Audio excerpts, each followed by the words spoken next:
What's your story? Hey guys, welcome back to my channel. Sorry, I'm trying to get the lighting right on this, and I just got a new ring light. I have no idea what I'm doing. I don't know if this looks, I guess this looks okay. If my face looks weird or the lighting is off, just roll with it. I'm a noob. So anyway, hi guys, welcome back to my channel. My name is Kristin. I am so excited to bring you my very first TBR video for the month of May. And along with that, I want to talk about some reading goals that I have for myself for the rest of 2022. I don't know where the first 4 months of the year have gone. We're already in May, and I'm not sad about that because May is one of my favorite months of the entire year. But still, 4 months have passed already, and I didn't really make any goals for myself. I just knew that I wanted reading to be part of my daily routine, which I guess that is kind of a goal, but it's not a very specific goal. So I wanted to kind of dig deeper and give myself a set amount of books to read every single month, which that number right now is 8. I'm at 8 books. And if I can up that to 10, 12, 15 eventually, I would love to do that. But right now, 8 is my safe number and I'm gonna stick with that. I know one of my favorite YouTubers the other day was saying that she read like 23 books, and I'm just like, holy shit, that's a lot of words. That's a lot of books, and I'm not there yet. Maybe I will be one day, but right now I'm gonna stick to 8. And how I wanna break that up is I wanna do 6, no, not 6, my math is off. I wanna do 5 mystery thriller books, 1 true crime, and then 2 personal development. That's kind of how I would like to break it up. This month is a little bit different because I've got 6 thriller mystery. I left out a true crime book this month, and then I've got 2 personal development. So that is kind of how I want the rest of the year to go. I'm really going to try to stick to that number at least. And like I said, if I can up it, that would be awesome. How many books do you all read every month? I mean, do you have a set goal? I would love to hear in the comments below, like what your goals are. Do you have a certain number that you want to read for the entire year? Or do you just have do you just kind of randomly read? You don't really have a set number? I would love to hear. Okay, so the very first book that I'm going to read for the month of May, and I've actually already started this. I'm about 10 chapters in. It's super good. I really like it so far. It kind of started off with a bang, which I love books that do that, because if they don't grip me from the very beginning, I don't know. It's gonna be a rough ride trying to finish it. But this one did. This one was really good right from the start. It is The Butcher by Jennifer Hillier. And Jennifer Hillier is an author that I just recently got turned on to. She was recommended by another YouTuber. And so I've got a couple of her other books here in my to be read for future reads. But this one, I wanted to start with this one because just the storyline sounded like it was right up my alley. This book centers around Edward Shank, who is a police chief in the Seattle area. I think it's Seattle. See, now I'm second guessing myself. Yeah, Seattle. And 30 years ago, he took down this notorious Beacon Hill butcher who was just crazy terrifying. He would torture and kill these girls who, I mean, ages like 14, 15, 16, 17 years old, super young girls. And one of his signatures is he would always cut off their left hand. And so this police chief, Edward Shank, he took this Beacon Hill butcher down, and he was basically the town's hero. I mean, it made his career from then on out. And then fast forward 30 years later, he is now 80 years old. He's moving into a retirement center, and his grandson Matthew is taking over his house. And so Matthew comes in and he wants to do all these renovations to the house, and he's digging in the backyard. And so he comes across this really old chest. And inside this chest is some super disturbing, sketchy shit from these butcher murders 30 years ago. And so Matthew he's like, his whole world is just kind of turned upside down, and he doesn't know whether to confront his grandfather, to go to the police. He doesn't know what he's supposed to do. And also alongside that, his girlfriend Samantha is a true crime writer, and she is writing about this Beacon Hill butcher and doing a bunch of her own research. And so he's got that on top of him. Here he thinks this grandfather, who he thought of as a hero, could be the Beacon Hill butcher himself. So basically his whole world is like disrupted, and he has to figure out what the hell he's gonna do from here on out. So, like I said, I'm about 10 chapters in right now, and it's so good. I'm really glad that I chose this as one of the first books that I read this month. but I can't wait to see how it turns out. And I'm not giving anything away because everything that I just told you is in the cover of the book, so I'm not really giving anything away. It's just all about family secrets and finding that things are not always as they seem, apparently, with this family. So it's really, really good so far. Okay, so the second book for the month of May that I'm going to be reading is Karen Slaughter, Blindsided. And this is the first book in the Grant County series. I have been wanting to read Karen Slaughter for quite a while now. I've heard that she is like, she starts every book off with a bang. And again, I love that. I just want to be invested as soon as I open the book. So, and I've heard that her books really kind of do that to you. The only thing is, I've also heard that they're a little bit gory if you don't like that sort of thing, which I'm all in. I'm all about that. I love that kind of stuff.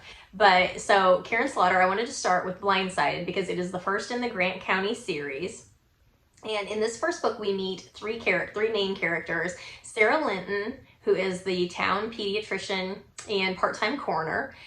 Jeffrey Tolliver, who is her ex-husband, and he's also the police chief. And Lena Adams, who is a detective at the police station. And so the story starts off with Sarah finding this young college professor named Sybil sliced up in the bathroom of a local diner. And that is how the story starts out. So I'm like, if the story starts out like that, there's gonna be some good shit in here. And I'm super excited to find out what the heck is going down. And they aren't sure, like when they find the first body, they're like, is this just a one and done deal? Like what's going on here? Well, a couple days later, they find another body, and pretty soon this killer starts terrorizing the citizens of Grant County, and it's super, super good, super scary, super creepy, and I can't wait to read it. So that's my second book. Okay, so my third book for the month of May is The Patient by Jasper DeWitt, and it's really, really cool because my mom's maiden name was DeWitt. I'm like, oh, we might have some family ties, I don't know. But so this story centers around a young psychiatrist named Parker H. I don't know if we ever find out his last name, it doesn't matter. And he works for this mental institution in New England. And you guys, I don't know what it is about a mental institution, but I freaking love that setting in a book. I don't know why. It's super creepy and dark and like just mysterious. And I just love anything with mental institutions and asylums and stuff like that. I don't know. It's just, maybe there's something wrong with me. I'm really not sure, but I love that setting in a book. So I was really drawn to read this because of that, just for that main reason. But anyway, so this book starts with Parker, and he is working at this mental institution. And in this mental institution, they have this patient. He's a 41-year-old man. He was admitted when he was 6 years old for like night terrors. That's where his issues started. And they have gotten progressively worse over time. Now, nobody really knows how to diagnose this dude. Like, they don't know what the hell's wrong with him. But anybody that has ever tried to help him has committed suicide. And so that's really sketchy. But Parker comes in like the hero that he is. He's like, I can cure this guy. I know what I'm doing. Like, I can help him. I've got the skills. And apparently, I don't know what exactly happens, obviously, because I haven't read it, but he gets in over his head and some outlandish crap starts happening, like beyond his wildest imagination. So I'm super, super excited to dig into this one and get the whole mental institution vibe going. So that is my third one. My fourth book is All Her Little Secrets by Wanda Morris. And this book, I just recently came across this one probably 3 days ago. I was watching a YouTube video, and one of my favorite YouTubers was reading it, and she was raving about it. And I thought, what the hell, I'll go pick it up from my library. And so this one is about a African-American attorney named Elise. So Elise has got everything going on. She's got an Ivy League law degree. She works for this firm. She's got a relationship going on with her boss, who is white. And everything seems to be she's just like living her best life. Until one day she comes in and she finds her boss dead of a gunshot wound to the head. And so what is the first thing that she does? She doesn't call the cops. She decides to just leave and get out of there. And like, I don't want to have any part of this. I'm not going to be part of this police investigation. Well, come to find out, she has got some secrets in her past as well. A lot of it having to do with her brother, who has had some run-ins with the law. You don't necessarily know exactly what that is yet, but she just kind of wants to keep her life on the down low, like hush hush. She doesn't want to be in the spotlight, and that's one of the reasons that she just leaves. But because of that, that makes people suspicious, and the police get kind of suspicious. And what makes them even more suspicious is that she is soon promoted to replace her dead boss. And so she's going through like this kind of internal like battle. She doesn't know what the heck is going on. She feels like something is off.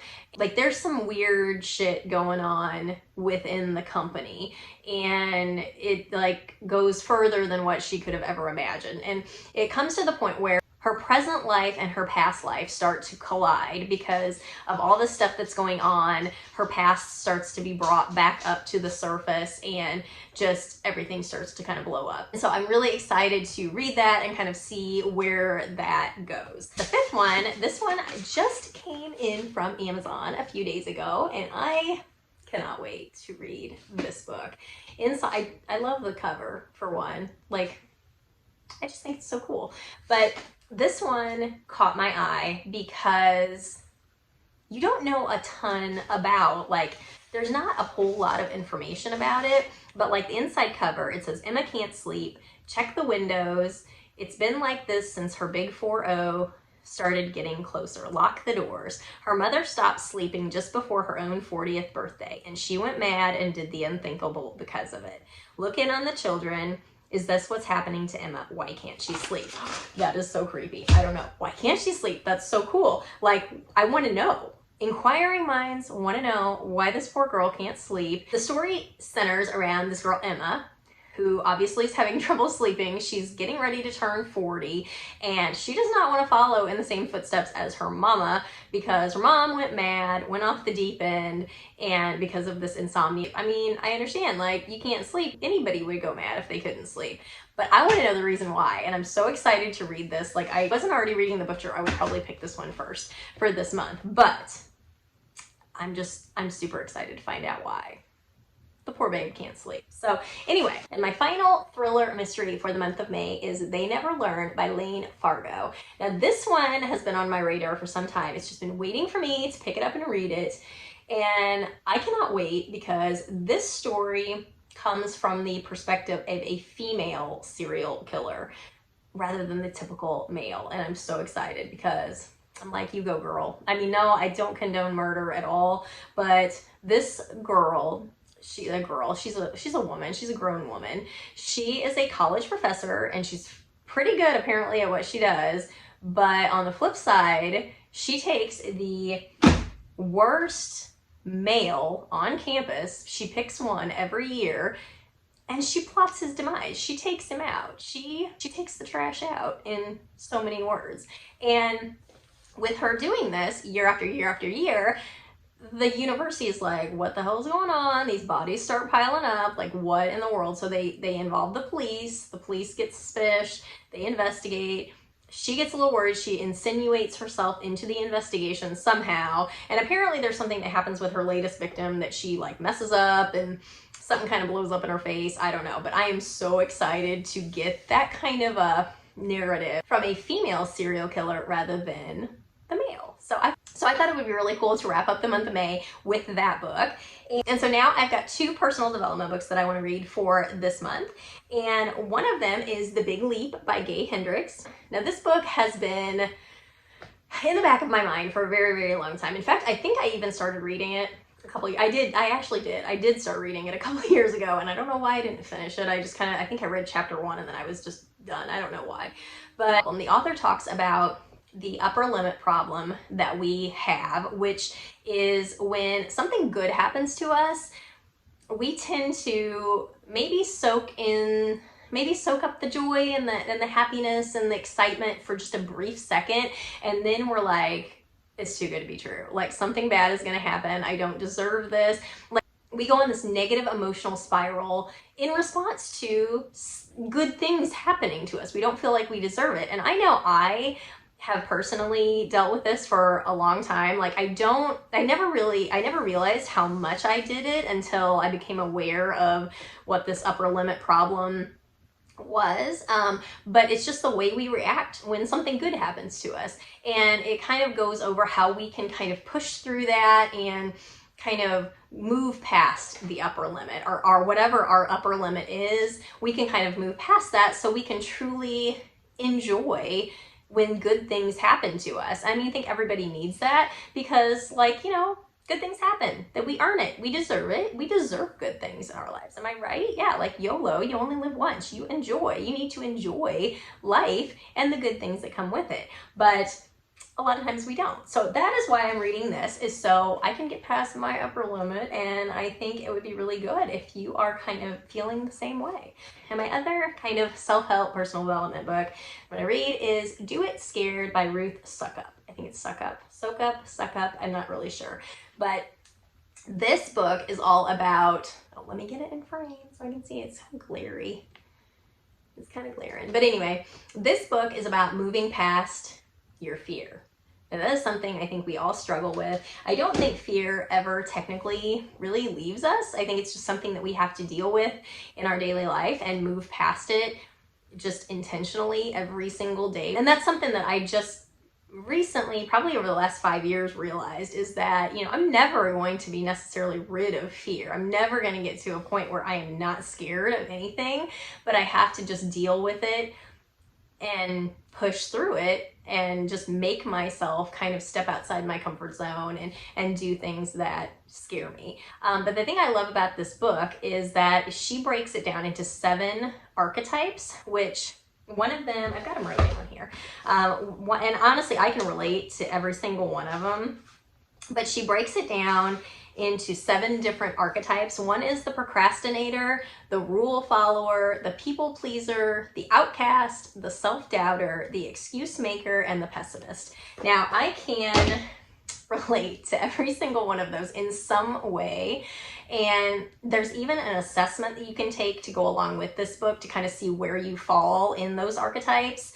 But it just gives you an idea of how being one or more of those archetypes kind of affects your daily life and how you can push past it and move forward to get through the fear, whatever fear that you're feeling. So that is something that I really need right now. Fear is one of the reasons that I didn't start a YouTube channel for probably 10 years because I was so worried about how I would look, how I would sound, you know, like what everybody else would think. Like I would just, everything had to be perfect and nothing was perfect. And I'm like, it was just excuse after excuse. And so I really feel like this book is a good kind of boost. Push past your fear, step outside your comfort zone, and like make something happen, you know? So anyway, those are the books that I'm reading for the month of May. I'm so excited to get started and jump in on all of these. Like I said, I'm like probably, I don't even know, 25% of the way through The Butcher right now. I'm gonna try to wrap that up here in the next couple days and then move on to the rest of them. I'd like to hear what you guys are reading this month. If you have any recommendations, or if you have read any of these that I've mentioned, let me know what you think. And I'd also love to hear what your goals are for the rest of 2022. So if you guys like this video, please give it a thumbs up and subscribe, and I will see you guys in the next one. Bye.